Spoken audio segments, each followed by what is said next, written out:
रोहिणी पाराध्ये मंगळवेढा तालुक्यातल्या ब्रह्मपुरी गावात राहणारी 25 वर्षांची महिला. रोहिणीनं निलेश पाराध्येशी प्रेमविवाह केला. आंतरजातीय विवाह करून हे दोघेही पुण्यात राहायला लागले. पुण्यात असताना दोघेही रील करायला लागले. रीलच्या माध्यमातून सोशल मीडियावर हे जोडपं चांगलंच प्रसिद्ध झालं. त्यानंतर आपल्या मूळ गावी परतलेल्या दोघांनी हॉटेल ग्रामपंचायत नावानं हॉटेल व्यवसाय सुरू केला.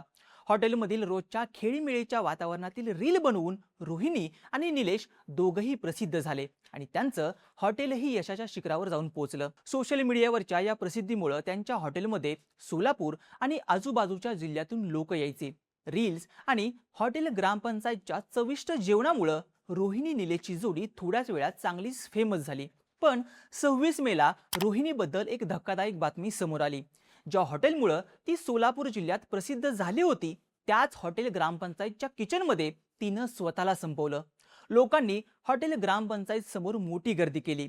संध्याकाळच्या सुमारास रोहिणीच्या मृतदेहावर अंत्यसंस्कार करण्यात आले. पण रील स्टार असलेल्या रोहिणीनं एवढं टोकाचं पाऊल का उचललं? सगळं काही सुरळीत असताना तिनं स्वतःला का संपवलं, असे गंभीर प्रश्न विचारले जात आहेत. या संदर्भात पोलिसांनी प्राथमिक माहिती दिली असून यामागं कौटुंबिक वाद असल्याचा संशय व्यक्त केला जातोय. पण रोहिणी नक्की कोण होती? प्रथमदर्शनी तिच्या मृत्यूमागं कोणती कारणं सांगितली जात आहेत?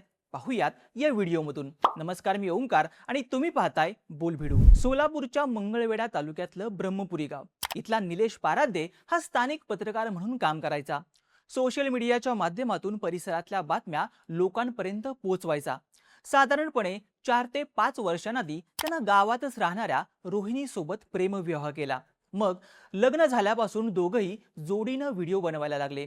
दोघांनी वेगवेगळे व्हिडिओ बनवून इंस्टाग्राम आणि फेसबुक आणि यूट्यूबवर अपलोड करायला सुरुवात केली. हळूहळू त्यांचे व्लॉग्स व्हायरल व्हायला लागले. नंतर दोघांनी इंस्टाग्रामवर रील्स बनवायला सुरुवात केली. नवरा बायकोची भांडणं, खोड्या, वाटून घेतलेली कामं असा सगळा कंटेंट घेऊन हे दोघं मजेशीर व्हिडिओ बनवायला लागले. सोलापूरच्या ग्रामीण बोलीत अगदी साधेपणानं केलेले त्यांचे व्हिडिओज लोकांना आवडायला लागले. बघता बघता त्यांच्या रील्सना लाखात व्ह्यूज मिळायला लागले. यूट्यूबवर 1 लाख सबस्क्रायबर्स पूर्ण केल्यावर त्यांना सिल्वर बटनही मिळालं होतं. त्यामुळं रील स्टार म्हणून या जोडीला सोलापूर जिल्ह्यात लोक ओळखायला लागले. निलेश सोलापूर परिसरातल्या बातम्या, सामाजिक प्रश्न त्याच्या अकाउंटवर शेअर करायचा. त्याला सामाजिक कार्याची आवड असल्यानं ऑगस्ट 2024 आणि 25 मध्ये त्यानं परिसरातल्या गोरगरीब जोडप्यांची लग्न लावून दिली होती. त्याच्या या कामात रोहिणी त्याला नेहमी मदत करायची. रील आणि समाजकार्यातून मिळालेल्या प्रसिद्धीनंतर त्यांनी आपलं उत्पन्न वाढवण्यासाठी स्वतःचा व्यवसाय सुरू करायचं ठरवलं. ऑगस्ट 2025 मध्ये त्यांनी गावातूनच जाणाऱ्या सोलापूर मंगळवेढा हायवेवर हॉटेल ग्रामपंचायत सुरू केलं. स्वयंपाकाची पूर्ण जबाबदारी रोहिणीकडेच होती. त्यांनी आपल्याच हॉटेलमध्ये बनवलेल्या वेगवेगळ्या रील सुद्धा सोशल मीडियावर व्हायरल झाल्या आणि त्यांना चांगल्या कमेंट यायला लागल्या. सोशल मीडियावरच्या या प्रसिद्धीचा त्यांना आपल्या हॉटेल व्यवसायात सुद्धा फायदा झाला आणि त्यांचं हॉटेल खूप कमी वेळात प्रसिद्ध झालं. फक्त मंगळवेढा, सोलापूरच नाही तर आजूबाजूच्या इतर जिल्ह्यांमध्ये लोक सुद्धा हॉटेल ग्रामपंचायत मध्ये जेवायला येऊ लागले आणि ज्यात अगदी मोठ्या राजकारण्यांचा सुद्धा समावेश होता. दोघांनीही स्वबळावर आपल्या नवीन व्यवसायाला सुरुवात केली आणि कमी काळात तो यशस्वी सुद्धा करून दाखवला. पण 26 मेच्या दुपारी रोहिणीनं तिच्याच हॉटेलच्या किचनमध्ये गळफास घेऊन स्वतःला संपवल्याची बातमी आली. या बातमीनं सगळ्यांनाच धक्का बसला. स्थानिक पत्रकारांनी दिलेल्या माहितीनुसार 26 मेच्या दुपारी 2च्या दरम्यान रोहिणी आणि निलेश हे दोघंही नेहमीप्रमाणे हॉटेल ग्रामपंचायतमध्ये होते. दरम्यान कुठल्या तरी कारणावरून दोघांमध्ये वाद झाला. थोडा वेळ झालेल्या बाचाबाचीनंतर रोहिणी हॉटेलच्या किचनमध्ये निघून गेली. ही गोष्ट निलेशला साधी वाटली. त्यामुळं तो बाहेर बसून मोबाईल बघत बसला होता. पण बराच वेळ झाला तरी रोहिणी बाहेर आली नाही. तिचा आवाजही येत नसल्यानं निलेश तिला बघण्यासाठी किचनकडे गेला. निलेशनं रोहिणीला हाका मारल्या, पण तिच्याकडून कोणताच प्रतिसाद न आल्यानं निलेशनं धक्का देऊन दरवाजा उघडण्याचा प्रयत्न केला. त्यानं किचनच्या खिडकीतून आत बघितलं तेव्हा त्याला रोहिणी पत्र्याखाली लावलेल्या अँगलला गळफास घेऊन लटकलेल्या अवस्थेत दिसली. हे दृश्य पाहून धक्का बसलेल्या निलेशनं लगेच आजूबाजूच्या लोकांना बोलून किचनचा दरवाजा तोडला. रोहिणीला खाली उतरून अकलूजच्या ग्रामीण रुग्णालयात नेण्यात आलं, पण डॉक्टरांनी तिला तपासून मृत घोषित केलं.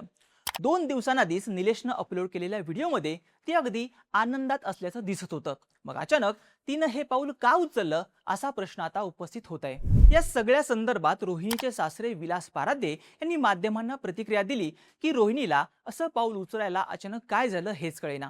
त्यांचा हॉटेल व्यवसाय होता, चांगलं चाललं होतं ना, सुखानं संसार सुरू होता, पण तिनं अचानक असं पाऊल का उचललं, असं सोडून का गेली हे माहितीच नाही आम्हाला, अशा शब्दात तिच्या सासऱ्यांनी भावना व्यक्त केलेल्या आहेत. दुसरीकडे मंगळवेढा पोलीस स्टेशनचे पोलीस निरीक्षक दत्तात्रय बोरीगिट्टे यांनी माध्यमांना माहिती दिली की 26 मे रोजी निलेश पारादे यांनी मंगळवेढा पोलीस स्टेशनला येऊन खबर दिली की त्यांची पत्नी रोहिणी हिनं त्यांचे हॉटेल ग्रामपंचायत किचनमध्ये ओढणीच्या सहाय्यानं गळफास घेऊन स्वतःला संपवलं आहे. त्यांनी त्यांच्या कबुलीमध्ये अज्ञात कारण असं दिलंय. प्राथमिक तपासात कौटुंबिक वादाच्या कारणावरून रोहिणीनं असं केल्याचं समोर आलंय. अधिक तपास सुरू आहे. सध्या आकस्मिक मृत्यूची नोंद करण्यात आली आहे. या संदर्भात स्थानिक पत्रकारांनी दिलेल्या माहितीनुसार रोहिणी आणि निलेशनं मंगळवेढा तालुक्यातच 2 ठिकाणी नव्यानं हॉटेलच्या शाखा सुरू केल्या होत्या. पण दोन्ही नवीन शाखांचं व्यवस्थापन करणं, त्यांची आर्थिक घडी नीट बसवणं आणि हॉटेल उत्तम रीतीनं चालवणं या गोष्टी करताना या दाम्पत्याची मोठी तारेवरची कसरत होत होती. या वाढत्या व्यवसायाच्या व्यापामुळे आणि आर्थिक गणितांमुळे दोघांमध्ये काही दिवसांपासून वाद आणि मानसिक तणाव निर्माण झाल्याची जोरदार चर्चा आहे. याच रागाच्या भरात रोहिणीनं हे टोकाचं पाऊल उचललं असावं असा प्राथमिक अंदाज व्यक्त केला जातोय. तर दुसरीकडे रोहिणीचा निलेश सोबतचा हा दुसरा विवाह असल्याचंही सध्या समोर आलं आहे. त्यामुळं नक्की दोघांमध्ये काही मतभेद होते, व्यवसायाचा आर्थिक ताण होता की अन्य काही खाजगी कारण होतं, याबाबत पोलीस सर्व बाजूंनी तपास करत आहेत. पण या सगळ्यामध्ये रोहिणीच्या माहेरच्यांची भूमिका अजून समोर आलेली नाहीये. त्यांनी निलेशबद्दल किंवा रोहिणीच्या मृत्यूबद्दल कोणतीही तक्रार केली नाही. त्यामुळे या संदर्भात काही माहिती पुढे येते का हे पाहणं महत्त्वाचं असेल.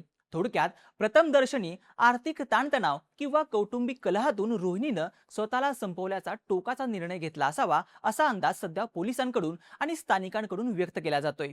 या संपूर्ण प्रकरणाबद्दल तुमचं मत आणि प्रतिक्रिया आम्हाला कमेंट करून सांगा आणि बोल व्हिडिओला सबस्क्राईब करायला विसरू नका.